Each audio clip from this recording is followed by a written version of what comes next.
Hi everyone. ఈరోజు వచ్చి మాది ఆదివారం స్పెషల్ ఏందో చూచారండి.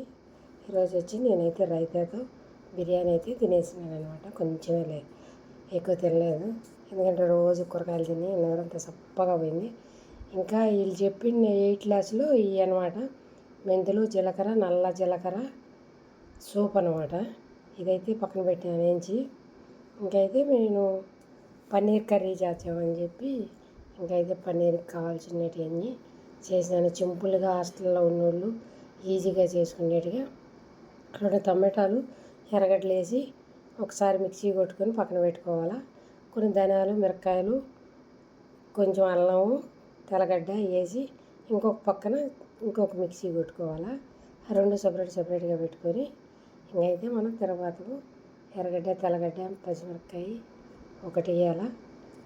ఇంకా కరివేపాకు, కొత్తిమీర వేసి దీనైతే మంచిగా తర్వాత అయితే వేసేసాను. ఇంకా దీంట్లో పన్నీర్ వేసి వేయించుకోవాలి. సింపుల్గా ఉంటుంది, మనం బయట తినేదానికన్నా ఇంకా బాగుంటుంది. ఒకసారి ట్రై చేయండి. ఇంకా దీంట్లో తర్వాతలైనా పన్నీర్ వేసి ఎర్రగా వేయించుకోవాలి. మళ్ళీ అయితే మసాలా వేసుకోవచ్చు. నేనైతే అట్లే చేస్తాను, అంటే నీళ్ళుగా లేకుండా గట్టిగా పూరీల్లో తినొచ్చు అని చెప్పి ఈ మాదిరిగా అయితే చేసినాను. పూరీలోకి, చపాతీలోకి సూపర్గా ఉంటుంది. ఇంకా బిర్యానీలోకైనా ఇంకా బాగుంటుంది. ఒకసారి ట్రై చేయండి. నేనైతే ఇట్లే చేస్తాను. ఇప్పుడంతా పన్నీర్ వేసేసి ఇంకా టమాటా పేస్ట్ వేయింది కదా, అదంతా వేసి వేయించినాను అనమాట. ఇప్పుడు మసాలా వేస్తాను అనమాట. ధనాల్లో కొన్ని, మెంతులు కన్నా కొన్ని వేసి, కొంచెం జీలకర్ర వేసి కన్నా దాన్ని పెట్టాలా మసాలా. ఇంకా ఇది వచ్చి అది పొడి కొట్టేసినాను, వేయించినానని చెప్పినాను కదా, ఆ 4 రకాలు పొడి కొట్టేసి ఇదైతే పక్కన పెట్టేసినాను. చల్లారింది కదా అని చెప్పి ఇప్పుడైతే డబ్బాల్లో పెట్టుకుంటున్నాను అంతా. ఎందుకంటే ఇది చాలా మంచిదంట, ఎవరైనా చేసుకొని ఓన్గా తాగొచ్చంట. అందుకే చేసేసినాను. పొద్దున్నే గ్రీన్ టీ లాగైనా తాగొచ్చు, మంచిదంట హెల్త్కు.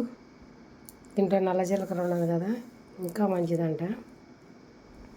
ఈ నల్ల జీలకర్ర అమెజాన్లో తెప్పించుకున్నాము, బయట దొరకలే కాబట్టి. ఇంకైతే ఇది డబ్బా నిండా వచ్చేసింది. ఇంక మూత పెట్టి పక్కన పెట్టాను. రేపు దీన్ని నేను ఎట్ట తాగుతానో మీకు అందరికి చెప్తాను అనమాట. నాకు ఎలా చెప్పినారో నేను అలా చెప్తాను మీకు.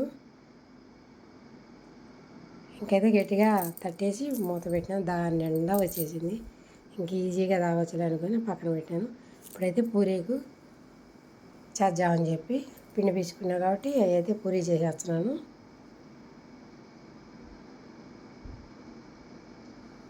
అది కొంచెం నూనె అయితే కాగలేదు కదా. ఇప్పుడు చూడండి ఎంత బాగా వచ్చినాయి. కొంచెం అంటిపండు వేసుకోండి దీంట్లో. పూరీ పిండిలు ఎర్రంగా బాగా మెత్తంగా ఉంటాయి. మీకు చిన్న చిట్కా అన్నమాట ఇది. అంటిపండు 1, 2 వేసుకోండి మీ పిండిని బట్టి. నేనైతే 2 అంటిపండులు వేస్తాను, అందుకే ఈ మాదిరిగా మెత్తగా ఉంటాయి. ఖచ్చితంగా అంటిపండు వేసుకుని భలే ఉంటుంది, నూనె కన్నా తీదు. నేనైతే అట్లే చేస్తాను. ఇంకా ఈ పెనం అంటారా, ఈ పెనం అయితే అమెజాన్లో తీసుకున్నాను, బాగున్నది క్వాలిటీ.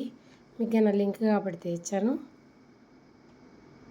దీనికి మూతగానే వచ్చి ఉంటుంది, చాలా బాగున్నది. మామూలుగా పెనాలు అయితే కింద మాడిపోతాయి కదా, ఇదైతే అట్లా మాడిపోదు అనమాట. క్వాలిటీ భలే ఉన్నది. దీని లింక్ కాబట్టి తెచ్చాను. ఈరోజు స్పెషల్ అనమాట మాది.